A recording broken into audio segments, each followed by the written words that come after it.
Hey students, it's your favorite librarian here to share a story about Black History Month and why one particular person became famous. This is a story about Rosa Parks. And the reason I chose this book was not only because it's an ebook, which makes it easy to share with you from home, which is where I'm working today because of the icy roads, but it's also a sequential book. So that helps us to learn about sequencing. So let's get started. This is the bus ride that changed history. The story of Rosa Parks, told by Pamela Duncan Edwards and illustrated by Danny Shanahan. This is the title page and the dedication page along with the publisher information.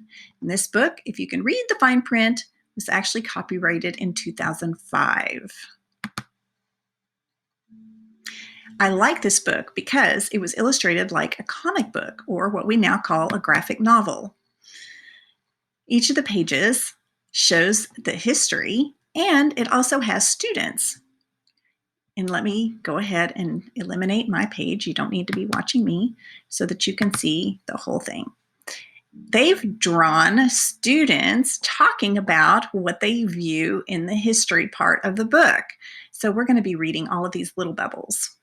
But let's start with the introduction, which gives us some really good background to this event. On February 4th, 1913, which was over 100 years ago, a baby was born in Tuskegee, Alabama, to Leona and James McCauley, a teacher and a carpenter. If you want to pause this video and open another Google search window and click on Google Maps or type in Google Maps, this would be a great way to do a little bit of geography and find out where Tuskegee, Alabama is. And then leave your map open because there's going to be another 2 or 3 places mentioned that you'll want to research. They named her Rosa and thought she was the most beautiful baby ever. And by the way, parents often think that their child is the most beautiful ever. What they didn't know was that one day Rosa would do something so brave that it would change the course of American history. After a few years, Rosa's father moved away. So her mother took Rosa and her baby brother Sylvester to live on their grandparents' farm in Pine Level, Alabama. The children had fun helping around the farm, but by the time they started going to school, Rosa was well aware that Black people were treated in an inferior way. Alabama was a Jim Crow state.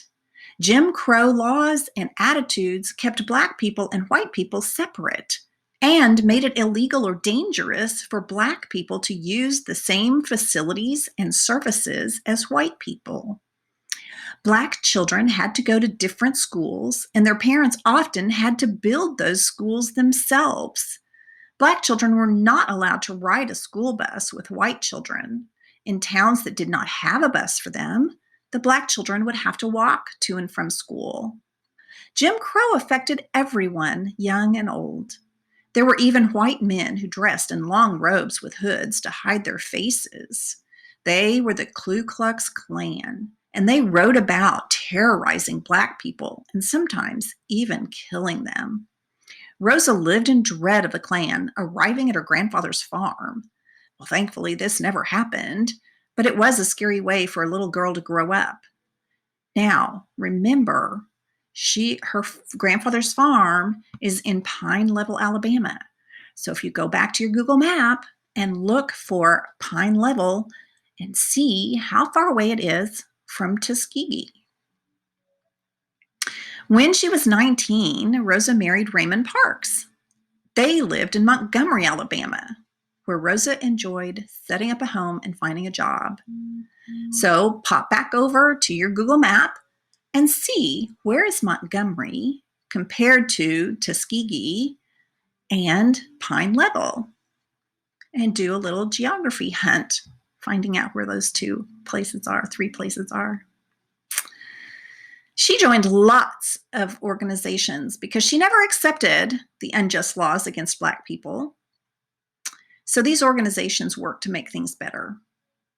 Then on December 1st, 1955, she took a huge step toward getting one of those laws overturned. 1955, how old would she have been? Let's see. In 1913, if we count by tens, 1923, she would be 10 years old. And 33, she would be 20 years old. In 43, she would be 30 years old. And at 53, she would be 40 years old. So in 55, she would be 42 years old. Probably about the same age as many of your parents. On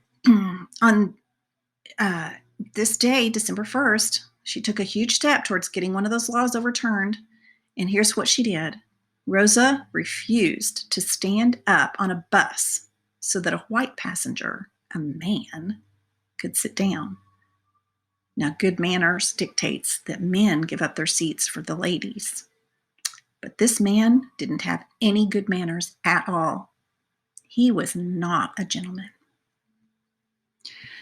If we turn the page in the print book, we would see the beginning of our sequential story right here. This is a law forbidding Black people to sit next to white people on buses, which was overturned because one woman was brave. And here's our picture of them sitting in the back of the bus. And here's our two students talking to each other, explaining what's happening. That's just one of the segregation laws that keep Black people and white people separate.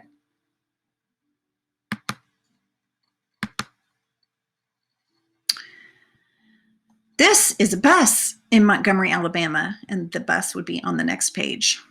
Here's a picture showing how there were signs everywhere designating what facilities were for colored and what facilities were for the white people. And here's our two students. Black people have to drink at separate water fountains. They have to sit on separate park benches.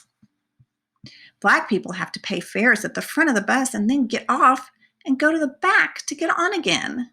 Buses back then had two doors, one in the front and one in the back. Not so today. We only have doors at the front of the bus. But on the next page, it's going to show us the bus in Montgomery, Alabama, where they enforced the law forbidding Blacks to sit next to whites on buses. And here it is. Here's our two students playing catch with a baseball. Sometimes the drivers let them pay and then drive off without them. Why make it so difficult for Black people? Shouldn't they be treated the same as the white passengers? The first 10 rows are for whites, and Black people have to sit in the back rows. The Black section is filling up. What happens if the white section fills up? She asked. Then Black people have to give up their seats. And that certainly doesn't seem fair, does it? Now these two go with the picture on the next page. So on the next page, we're going to see a picture of Black passengers riding the bus in Montgomery, and then a white man left standing near the seats of the Black passengers riding the bus in Montgomery. This is the driver, well, his elbow anyway, who told them to move for the white man left standing near the seats of Black passengers riding the bus in Montgomery, where they enforced a law forbidding Blacks to sit next to whites on buses, which was overturned because one woman was brave. And here are students observing what's going on. This looks like a problem, he says. All the seats have been taken. And yes, the driver will make those 4 Black people move for the white passenger. Well, that driver is a bully, she says. What do you think? Yeah, I think so too. And there he is, being a bully. But, observes our student, he's got the law on his side. Well, then the law needs to be changed. And so it does. 3 of the Black people are moving. They don't want any trouble. Look, that woman is refusing to get up. That is so brave. And the driver says he'll call the police. Did you hear her? She said, "You may do that." This is Rosa Parks, who said no to the driver who told her to move for the white man left standing near the seats of black passengers riding the bus in Montgomery, where they enforced a law forbidding blacks to sit next to whites on buses, which was overturned because one woman was brave. So you see the sequence of events. They go before a judge, and she was found guilty. The judge fined her $10 with $4 court costs, and she earns only $23 a week. It's so strange. Her lawyers, Fred Gray and Charles Langford, didn't even try to defend her. And this is the verdict of guilty at the trial of Rosa Parks, who said no to the driver who told her to move for the white man left standing near the seats of black passengers riding the bus in Montgomery, where they enforced a law forbidding blacks to sit next to whites on buses, which was overturned because one woman was brave. And here she is in the court. That's because, so the question was, why didn't they defend her? Well, they had a motive. That's because they wanted her to be found guilty so they could appeal to the Supreme Court of the United States. Of course, only the Supreme Court can overturn segregation laws. So they had to take it all the way to the federal government in order to get these sad, unfair laws overturned. And you know what happened? People decided to not ride the bus. That's called a boycott. And this next page shows us the boycott, which was triggered by the verdict at the trial of Rosa Parks, who said no to the driver who told her to move for the white man left standing near the seats of black passengers riding the bus in Montgomery, where they enforced a law forbidding blacks to sit next to whites on buses, which was overturned because one woman was brave. And who led the boycott? Dr. Martin Luther King Jr. He is leading the boycott. He says, we're tired of being segregated and humiliated. And here's a picture of the boycott. Black people are walking everywhere and determined to change the way they live. Well, not everyone was walking. Some people were able to carpool and give rides to other people, which was really handy because blacks weren't allowed to live in the same area as whites. And many black people were maids and butlers and gardeners for the white people. So having to go clear across town would have taken them half a day if they had to walk it. So it was a good thing that they were able to get rides with their friends. This is the Supreme Court ruling that declared Alabama's race laws to be illegal, following the boycott triggered by the verdict at the trial of Rosa Parks, who said no, etc. And here is the Supreme Court handing down their verdict, and they did the right thing. They declared it unconstitutional, which meant that Alabama had to change their ways and stop segregating. They had to take down all of their signs so that black people could use the same facilities as white people. And for a whole year, black people held out and didn't use the buses. And you know what? The bus company, which was run by a white man, lost so much money, it had to stop running. Hurt him in his pocketbook, couldn't pay his bills. This is the civil rights movement, which grew in strength after the Supreme Court ruling that declared Alabama's race laws to be illegal.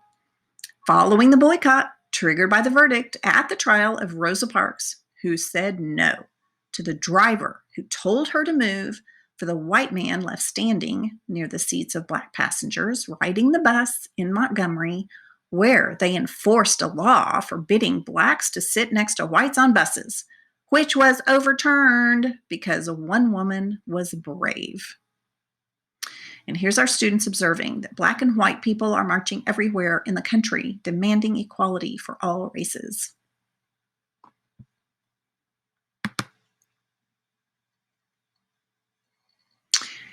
And here's Dr. King and others who are calling for an end to all types of racial segregation. And here you can see that there were white people as well as Black people holding up signs and walking the streets, declaring it wasn't fair. Now that the movement has started, nothing can stop it. And she's right.